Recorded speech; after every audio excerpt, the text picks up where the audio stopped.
اعوذ باللہ من الشیطان الرجیم بسم اللہ الرحمن الرحیم اخرجت للناس صدق اللہ العظیم وصدق رسولہ النبی الکریم ان اللہ وملائکتہ یصلون علی النبی یا ایہا الذین آمنوا صلوا علیہ وسلموا تسلیما۔ دین اسلام جو ہے نا، یہ اللہ تعالیٰ کا دین ہے، اور اللہ تبارک و تعالیٰ نہ مجبور ہے اور نہ رب کریم کسی کا محتاج ہے۔ دل اللہ کے قبضے میں ہے، اللہ جس طرف چاہتا ہے دلوں کو موڑ دیتا ہے۔ رب کریم اگر چاہے تو خود بخود لوگوں کے دلوں کو اپنی توحید کی طرف موڑ دے، خود بخود لوگوں کی توجہ ساری اپنی طرف کر لے، لیکن اللہ فرماتے ہیں کہ میں نے تمہیں عقل دے دی ہے، اب چاہو تو مومن رہو، چاہو تو کافر ہو جاؤ۔ اللہ چاہتے تو خود بخود سب لوگوں کا دل مقلب القلوب ہے نا رب کریم، لیکن اس کے لیے اللہ تبارک و تعالیٰ نے نبیوں کو بھیجا۔ 1,24,000 انبیاء آتے رہے کم و بیش، ہر نبی کے ساتھ کافروں کا رویہ جارحانہ رہا، نبیوں کو قتل کیا گیا، انہیں شہید کیا گیا، انہیں مارا گیا۔ اب کو بندہ کہہ دے اللہ کے دین کا معاملہ ہے جی، ہم تو آرام سے گھر میں بیٹھے ہیں، اللہ چاہے تو فوراً کر نہیں لے گا، لیکن نبی آرام سے نہیں بیٹھے، جد و جہد کرتے رہے۔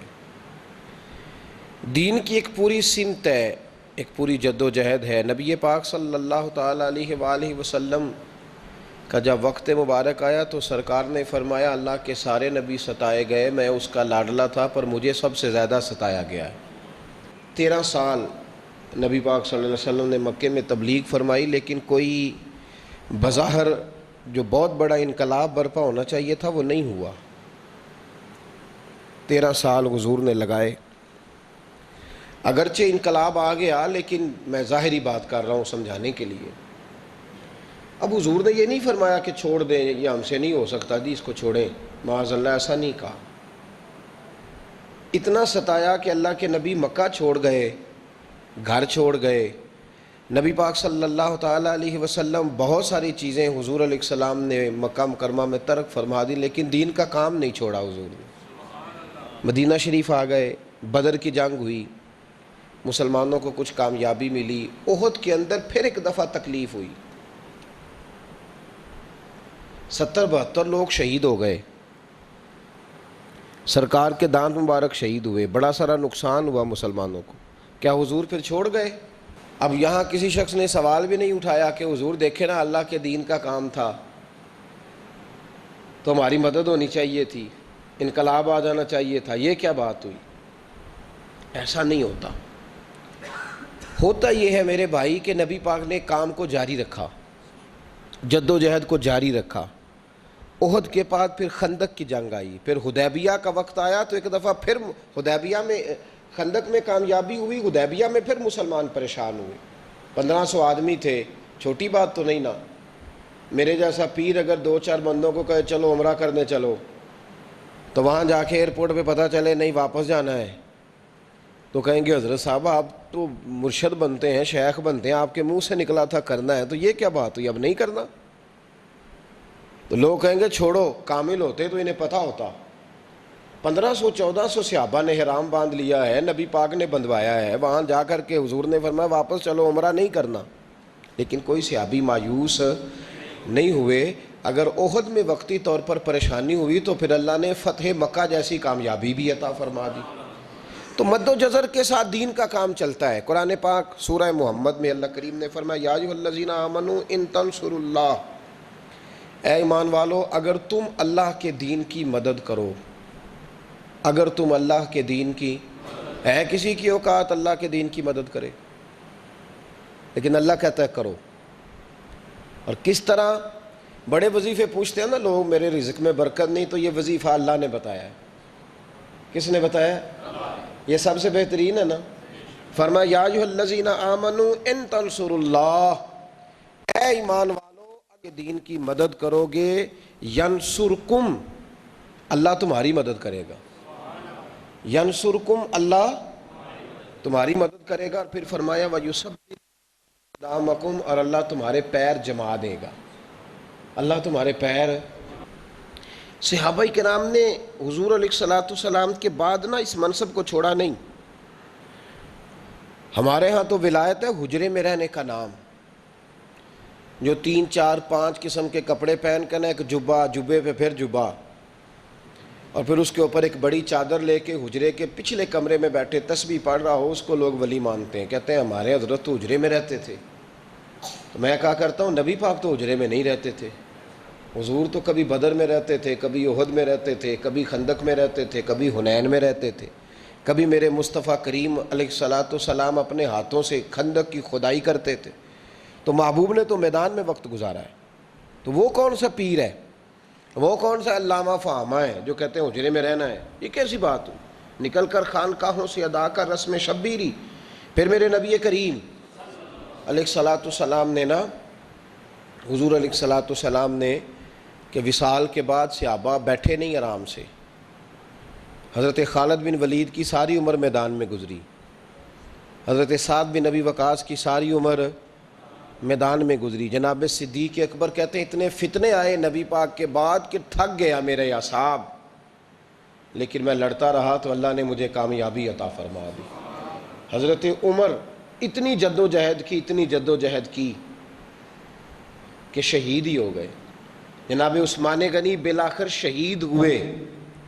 دین کی کاز اگر وہاں حضور نے کہا ہوتا نا ٹھیک ہے میں تمہیں گدی بنا کے دے رہا ہوں، اب یہاں آرام سے بیٹھے رہنا، لائنوں میں لوگ لگ کے تم سے ملاقاتیں کریں گے، نظر نیاز ملے گی بے چھٹی، تو بات ختم تھی، ضرورت کیا تھی؟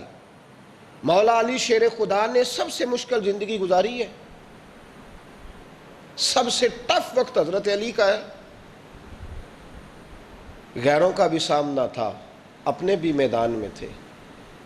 حضرت علی رضی اللہ تعالیٰ عنہ 63 سال 9 سال کی عمر سے لڑنا شروع کیا، اور شیر نے ساری زندگی لڑتے ہی گزار دی۔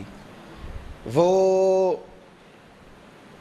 قریش مکہ کے سامنے پہلا جو اعلان کیا تھا تو حضرت علی، آج تو لوگ حضرت علی کے نام پر کھول کے کہتے ہیں موجیں کرتے ہیں، تو مولا علی شیر خدا رضی اللہ تعالیٰ عنہ کی ساری داڑھی لہو سے بھری ہوئی تھی جب دنیا سے گئے تھے، اور ہاتھوں پہ چھالے تھے۔ امام حسن اور حسین نے شہزادے بن کے وقت گزارا ہے۔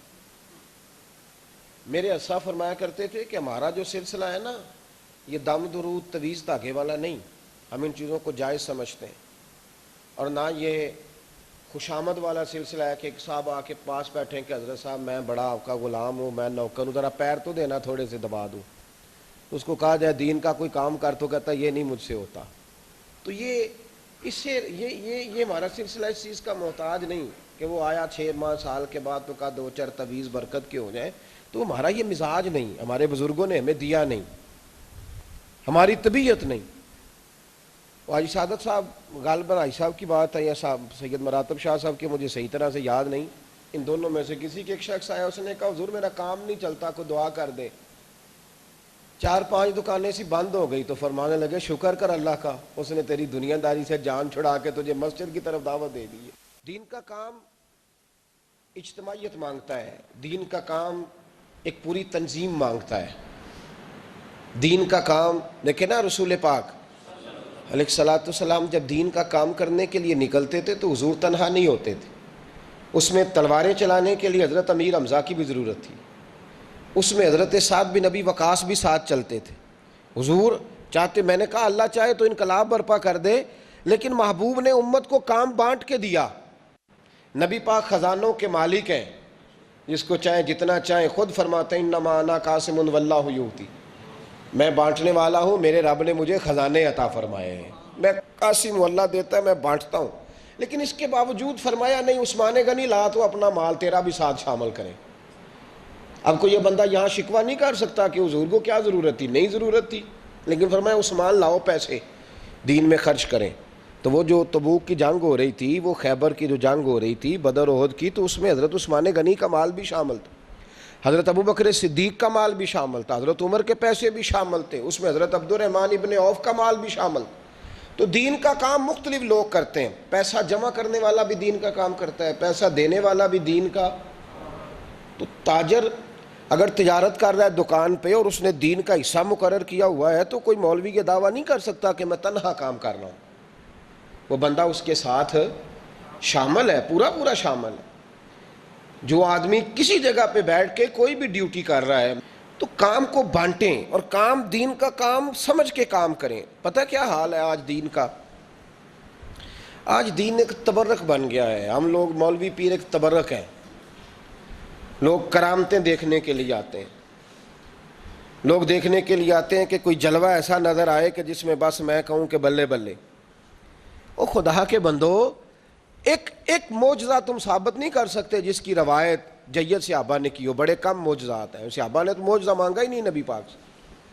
خود رسول پاک علیہ السلام نے فرمایا ابو بکر کا ایمان اس لیے معتبر ہے کہ اس نے مجھ سے کوئی دلیل نہیں مانگی، میں نے جیسے ہی کہا کلمہ پڑھو تو یہ فوراً کلمہ پڑھ کے مسلمان ہو گیا۔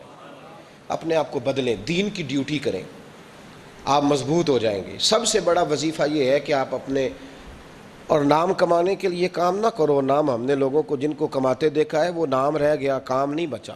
ڈیوٹی کریں، اپنا حصہ ڈالیں، اپنے آپ کو آگے بڑھ کے پیش کریں، ورنہ یہ جو ملمہ سازی ہے نا، عبداللہ بن ابی سلول 5 نمازیں پیچھے پڑھتا تھا پر بے ایمان تھا، اویس کرنی ایک دفعہ بھی نہیں آئے، ظاہراً ملے بھی نہیں، لیکن مشن سے پیار کرتے تھے تو حضور نے فرمایا جناب عمر اور حضرت علی سے میرا جبہ لے کے جاؤ اور اسے دے کے آؤ۔ تو کام کریں تو کام کا پتہ ہوتا ہے۔ وہ ہمارے پنجابی میں کہا کرتے ہیں کہ چم نہیں پیارا ہوندا، کام پیارا ہوندا ہے۔ تو مسلمان کو اللہ نے یہ کہا کہ تمہارے رنگ نہیں زیادہ گورے کہ تم افضل امت ہو، اس لیے نہیں کہ تم جو ہے وہ تمہارے اندر کو توانائیاں ہیں، فرمایا اس لیے کنتم خیر امت اخرجت للناس، تم بہترین امت اس لیے ہو کہ میں نے تمہیں لوگوں کے بھلے کے لیے پیدا فرمایا ہے۔ اور بھلا کیا کرنا ہے؟ پیسہ کپڑا روٹی مکان نہیں، تأمرون بالمعروف وتنہون عن المنکر، بھلا یہ کرنا ہے کہ لوگوں کو خیر کا حکم دینا ہے اور برائی سے منع کرنا ہے۔ رمضان المبارک میں صدقے کا بڑا اجر ہے، اس لیے لوگ وہ والا صدقہ بھی رمضان میں دیتے ہیں جو رمضان سے پہلے دینا چاہیے۔ 20 رمضان کو جا کے لوگ فطرانہ دیں گے، حالانکہ چاہیے کہ یکم رمضان کو دیں تاکہ غریب آٹا تو خرید لے۔ سارے روزے تو اس نے بھوکے رکھ لیے، 20 رمضان کو لنگر لے کے چلے گئے۔ قاری صاحب کو سوٹ 27ویں کو دیتے ہیں تاکہ درزی کو سی کے نہ دے اور وہ پہن نہ لے۔ تو ہم نے تو ماحول اس طرح کہتے 27ویں میں ثواب زیادہ ہے اس لیے قاری صاحب کو 27ویں کو دیتے ہیں۔ تم نے تو ثواب لے لیا اپنی طبیعت کے مطابق، لیکن اس بیچارے کو کیا فائدہ جو عید والے دن بھی نہ پہن سکا؟ تو یہ کس قسم کا ثواب ہے؟ شریعت اس ثواب کی طرفدار آپ وقت پہ دیں، وقت پہ، ہر چیز وقت پہ اچھی لگتی۔ تو دین میں اپنا کردار ادا کریں، اپنی ڈیوٹی کریں، اپنے آپ کو سمیٹیں، اور جتنا حصہ دین کے لیے۔ علامہ اقبال نے ایک بات کہی تھی، اس نے کہا تھا میری زندگی کا مقصد تیرے دین کی سرفرازی، میری زندگی کا مقصد، اس نے کہا میں اس لیے نماز نہیں پڑھتا کہ میں جنت ملے گی، میں اس لیے نہیں پڑھتا کہ روزی میں برکت ہوگی، میری زندگی کا مقصد تیرے دین کی سرفرازی، میں اسی لیے مسلمان اور میں اسی لیے نمازی، میں نماز دین کی بقا کے لیے پڑھتا ہوں، میں جد و جہد کرتا ہوں دین کے لیے، میں مسلمان بھی اس لیے ہوں تاکہ میں لوگوں کو پیغام حق دے سکوں۔ میں نے اپنے بزرگوں سے ایک دفعہ سنا، فرمانے لگے کچھ لوگوں کو اللہ تبارک و تعالی مسلمانوں کے گھر میں پیدا کرتا ہے، بچپن میں دین کی طرف لے آتا ہے یا جوانی میں سمجھ دے دیتا ہے۔ فرماتے ہیں رب چاہتا یہ ہے کہ وہ دین کا کام زیادہ کریں، اللہ نے انہیں جلدی باشعور کر دیا تاکہ وہ دین کے لیے جد و جہد زیادہ کریں۔